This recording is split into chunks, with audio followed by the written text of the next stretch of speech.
Facebook streaming, via YouTube streaming, and also this morning I got connected through Skype, the new link. Each one of you is welcome to this live streaming. Today is important for two reasons. Number one, today, 11th of December, is the birthday. Instead of calling it birthday, it is day of manifestation of Osho. 11th of December 1931, a consciousness manifested, descended from the divine library and manifested on the earth that we know as Osho. 30th of November 1907, a Naqshbandi Sheikh, Maulana Fazl Ahmad Khan, Raziallah Ta'ala anhu, entered into cosmic realm or Mahasamadhi. His shrine is in the small place of Raipur in the territory of Kaimganj, district Farrukhabad in UP. His shrine is. Today I am speaking on the sutras of Vigyan Bhairav Tantra. Tomorrow I will take a little sideline and explain on Kama Sutra, what it is. Is it a treatise on sex, position, or anything else? Who is the presiding deity of this sutra? One thing you have to understand, a book on chemistry or physics or psychiatry, all are used, written in common language, English, French, or German. If you know English language, can you claim that you can understand a book on physical chemistry or organic chemistry or anatomy or physiology or psychiatry? You can understand it. Language is no criteria to understand it. You have to be well versed in the discipline of that. Although the language of each of these books is English or French or German, whatever is familiar to you. For instance, it is written in English how water is formed. 2 molecules of hydrogen, 1 molecule of oxygen, when interact in the presence of manganese dioxide, water is formed, and the remainder molecule of oxygen is termed as energy. As a person with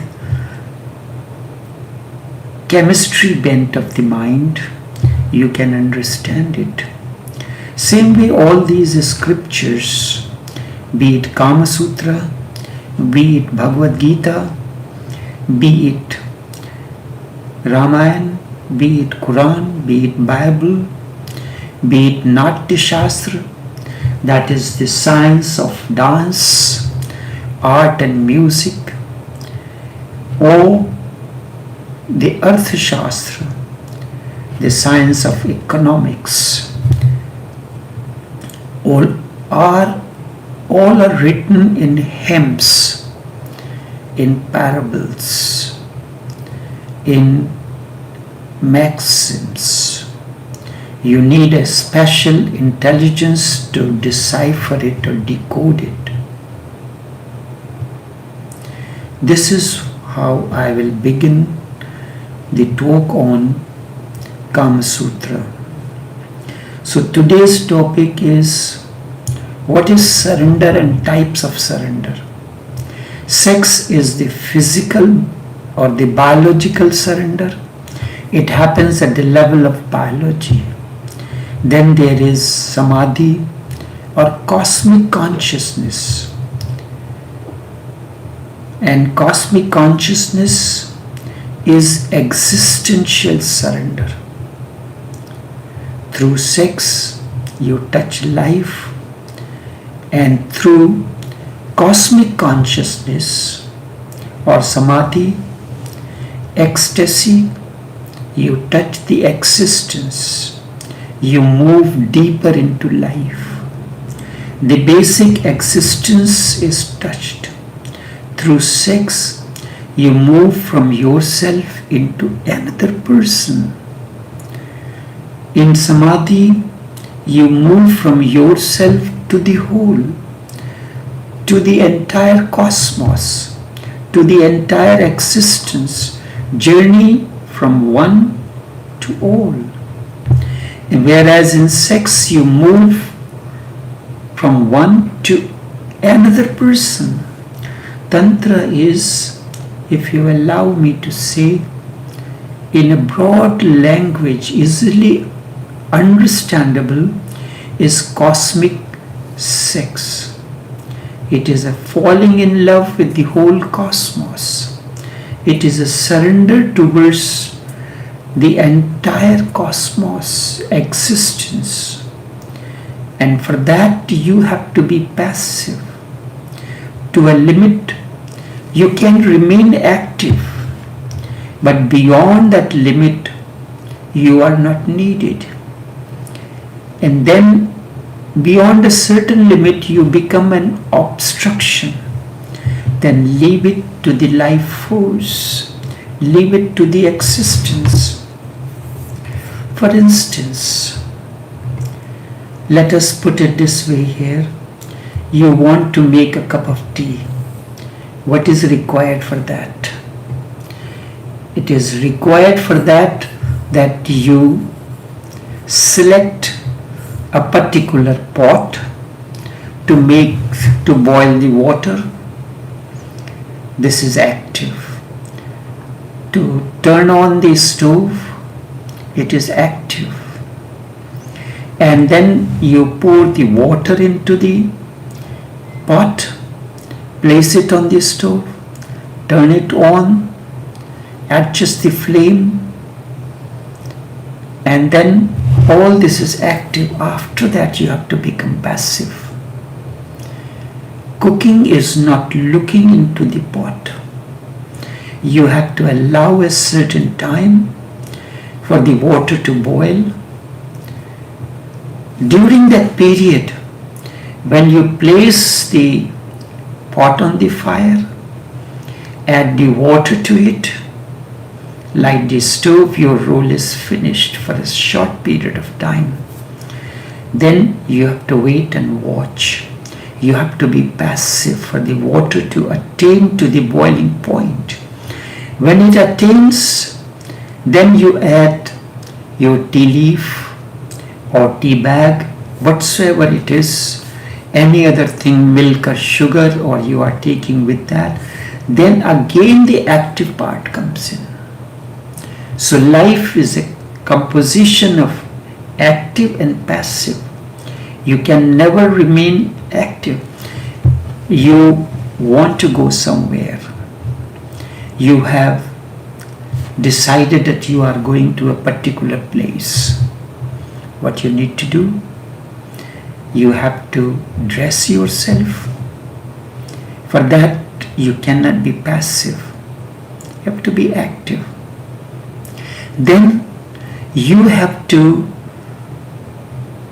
get dressed, come to your garage, sit down in the car, open the door, turn on the key, start the car, reverse it. All this time you are required. This is active aspect. When you go on the highway, you have to go a certain distance straight. That time you can use the autopilot. You become passive. You are not needed much into that process. The process has begun with active part. Now it is passive. When you reach to that junction where you have to take a left turn or the right turn, again your role comes in. But you have to be vigilant right through, whether it is active or passive part. In both situations, you have to be active. If you are not, nothing is going to happen. So life is a combination of active and passive. Certain part is active, certain part is passive. You begin the act of love making, you have to be active. When the process has begun, then you have to go into the passive. If active part does not lead to the passive part, no bliss is obtained. Bliss happens when there is a combination of active and passive, both blend into one another like a harmony. Then the bliss happens. Kama Sutra says, the treatise of Kama Sutra is basically the treatise of pleasure. Pleasure starts as an active part at the physical level, but it must lead to the bliss. If it does not, along the way there are many stoppages. Just as when you are driving, you have to take the different steps, active and passive. Again, there is a traffic comes in. You have to be active when you have to apply the brakes. You have to be active at that time. You have to be alert. But when it comes, that situation is over, you become autopilot once again. While you are driving on the road where other means of transport is there, you have to quickly switch over between these two stages. If you are flying a plane, then you don't need to be. You know that a certain distance can be covered with autopilot. If you are riding a subway, if you are driving a subway or a train, that track is only meant for you, nobody else is riding on that. You have to be vigilant, you have to be very alert of the signals that comes from the control room. Signals coming from control room. Signals coming from control room for each purpose, each occasion differs from one another. When you are autopilot in a subway or train or plane, the control comes from the air controller or the control office of the train. When you are riding or driving a vehicle, the control comes from your own brain. Control room is that brain. It guides you and directs you through all the situations. Now there is traffic, you have to slow down. Just as a pilot, the control room says that this is this, you have to change the direction, you have to do that. So a balance between the active and passive is the essence of life. Everything in life begins in active mode, but you must have the capacity to switch to the passive mode, and finally, based on the act, you are trying to reach somewhere, switching over frequently between active and passive mode. You have to reach finally to the passive mode. When the vehicle will stop, you have reached your destination. In the act of sex, what is the passive mode? You start with in an active mode. Then, in order to reach to the passive mode,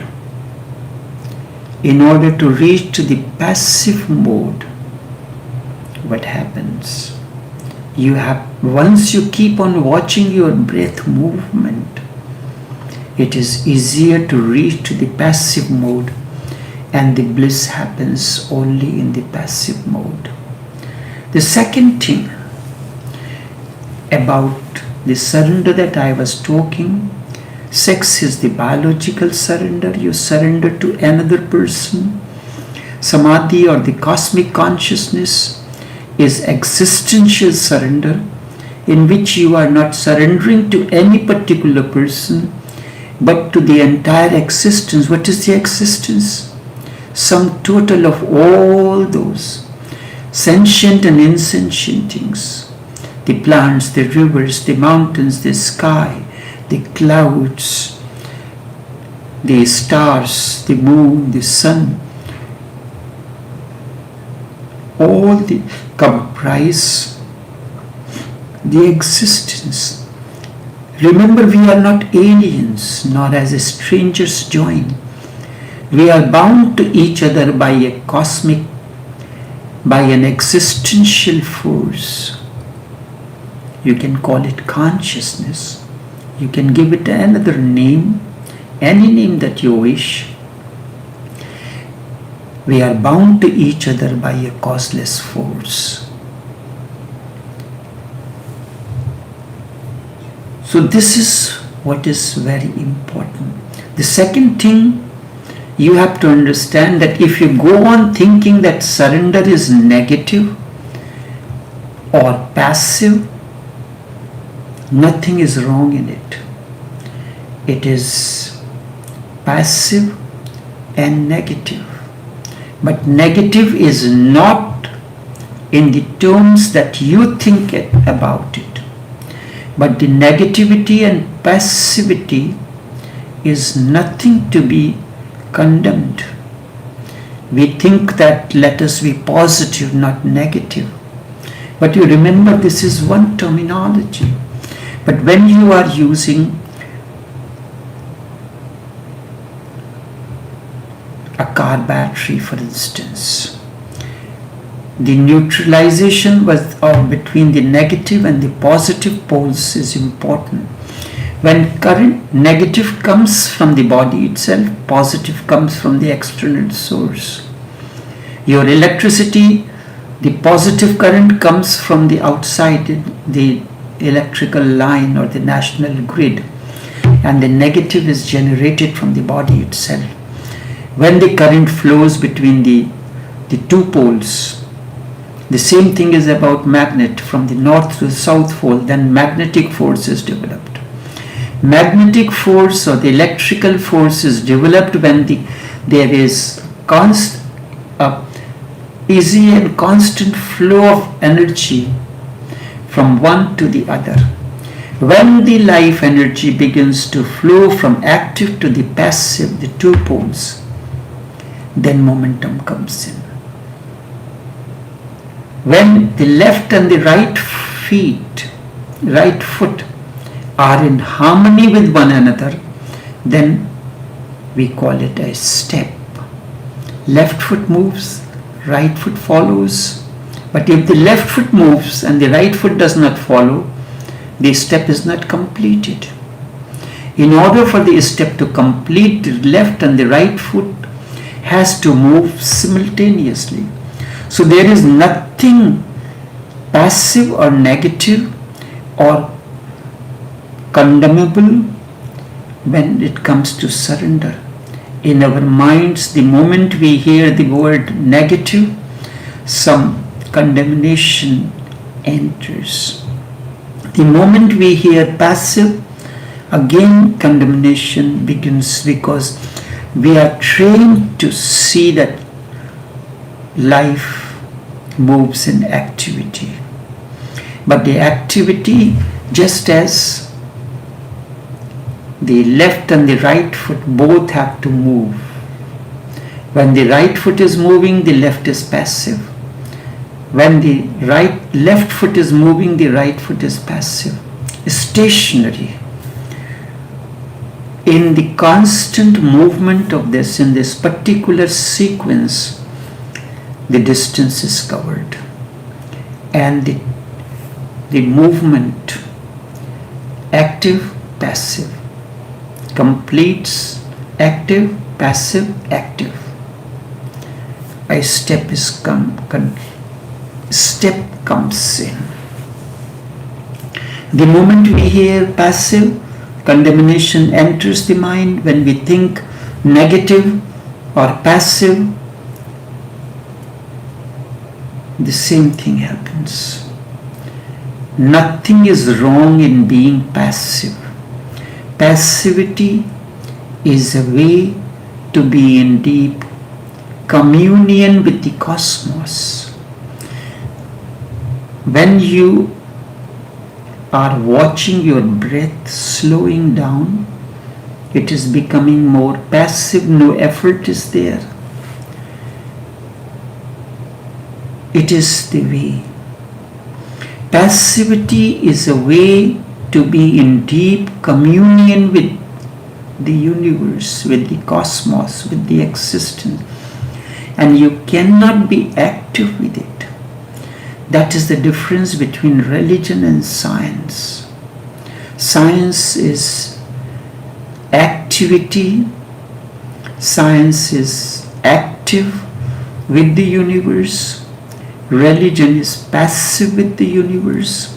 Science is the male mind, like the male mind, and active, violent, aggressive, forcing.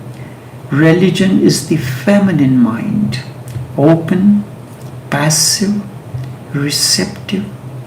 Receptivity is always passive, and the truth is not to be created, it is to be received. You cannot create truth, it is already there. You have to be passive to receive it.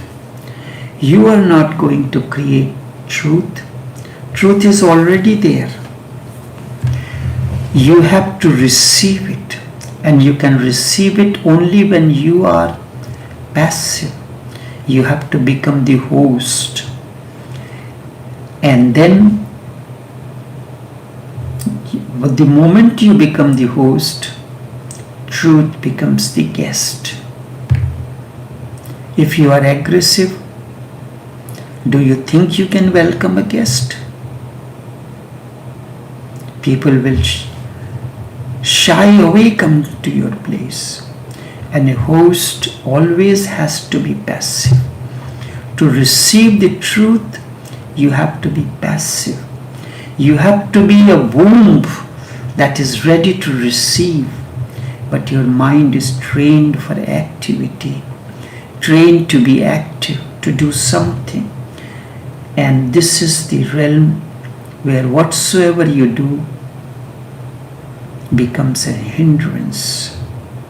Do not do, just be. That is why it has been said, just be. Your being, your presence is the most important thing. You have to begin with activity, and when the activity, the car has become in motion, then you have to become passive. Then you have to go in the autopilot. It is very easily understandable when it comes to the subway or the train or the plane. You can see the role of the passivity. But when you are walking, you have to be aware of so many things, or you are driving a vehicle on the road, you have to be aware of so many things, so you have to quickly switch over between the active and the passive modes. Whatsoever you do, from the mind becomes an obstruction. Do not do anything, just be. This is what passivity means, just to be a womb, just to be receptive. Only if you are receptive, only when you are passive, you can receive a guest. You are not needed creatively, actively to do something. You are needed to receive. Be passive, do not interfere. Nothing is wrong with passivity. Poetry happens when you are passive. Even the greatest discoveries of the science have happened in the state of passivity. But the attitude of the science is active. Even the greatest things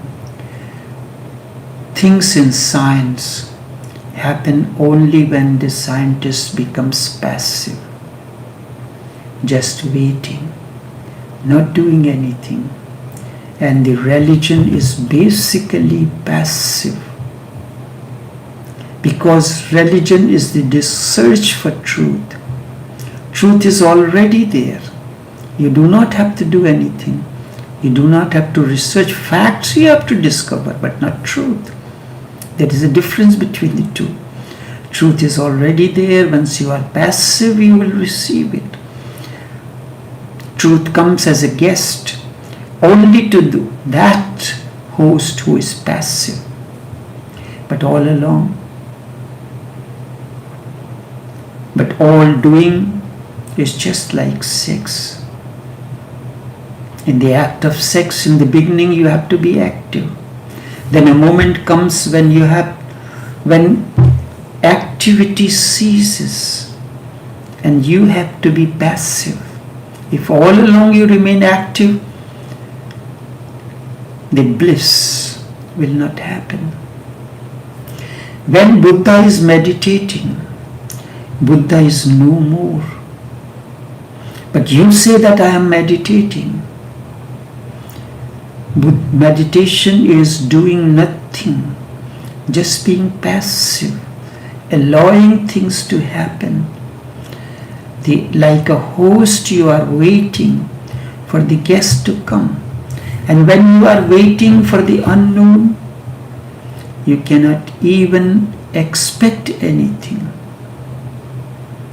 You do not really know what is going to happen. Because if you know, then waiting becomes impure. Desire enters. You do not know anything. It's a journey from known to the unknown. And not only unknown, but unknowable. Unknown and unknowable.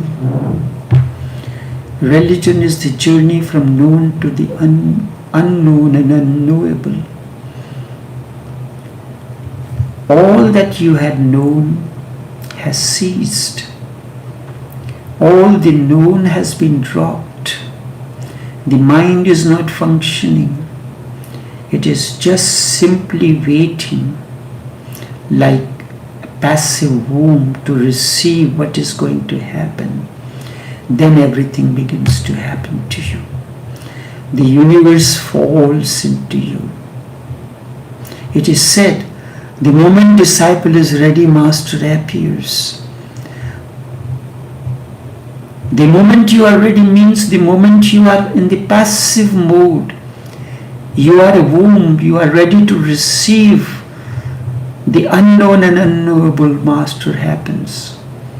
You are not withholding yourself. All the barriers are withdrawn. The whole universe enters you from all sides. Nothing is wrong in passivity. Rather, your activity becomes a problem. But we are trained for activity. We are trained to be violent. We are trained for a struggle. We are trained for conflict. This is what we train ourselves for. And it is good as far as it goes. Because in the world you cannot be passive.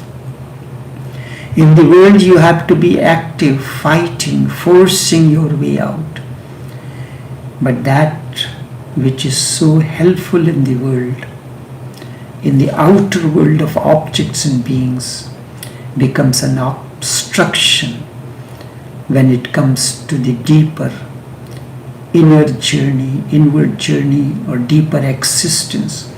Then you have to reverse these steps. Be active if you are moving in politics. Be active when you are moving in the society, you are moving for riches or for power or for anything else.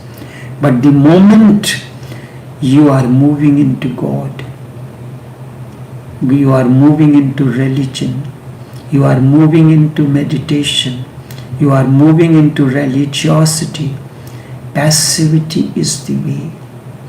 And the combination of the two is important. Nothing is wrong about negative either. I told you about passive. Nothing is wrong. Negative only means that something has to be dropped. For example, if I want to create a space in the room, what am I going to do? What is the process to create this space? What am I going to do? Can I bring a space from outside into this room? Certainly not. I cannot bring a space from outside. That is why the negative pole comes, negative energy comes from within, whether it is electric, whether it is car battery or anything else. I cannot bring the negative, the space from outside. The space is right there, already there. That is why it is a room. Room comes from roominess. Roominess means a space, but it is filled with people, with furniture, with so many things. So I take the things and the people out of it. Negative means taking that which is filling that particular space out. Then the space is discovered, not brought in from outside. The space is there within your mind. You have to remove all that is unwanted, all that is not there. It was already there, but filled with unnecessary things. So I do a negative process. And the process of emptying is known as the negative process. Negatively means emptying yourself, not doing something positive or adding something positive, because that which you are trying to discover is already there. The meditativeness is already there, but it is covered with so many things. That's why you are not able to feel its presence. Just throw out the furniture. Thoughts are nothing else but the furniture in the mind.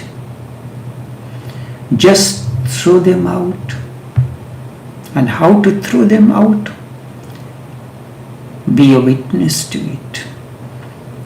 What normally happens, the thoughts are like horses. The moment they get an opportunity, they go in the wild and create a havoc. And what happens there, the moment the horse comes out, you do not allow them, you try to hold them inside this place, or you ride. A particular thought arises and you start riding and go miles and miles away with it. Then you are creating a problem. Thoughts are the furniture in the mind. Just throw them out. And by being a witness, by observing the thoughts, mind becomes a space. And when mind is a space, it becomes your soul. The mind with a space within is soul. You are creating the soul. It's not that you are born with a soul. Soul has to be created. But when it is filled with thoughts and desires, it is mind. When it is empty of thoughts and desires, it is not mind. It is soul. Negative is a process of elimination. Eliminate things, eliminate thoughts, eliminate desires. So, do not be afraid of the word negative or passive. If you are afraid, you can never surrender. Surrender is passive and negative. It is removing the unwanted. The desires and thoughts by watching it, by being a witness to it. In that process, that space is created, and when the mind is empty of this, it is no more mind, it becomes soul. This is what is called from sulut to kalb. Kalb is the center for ruh, for soul.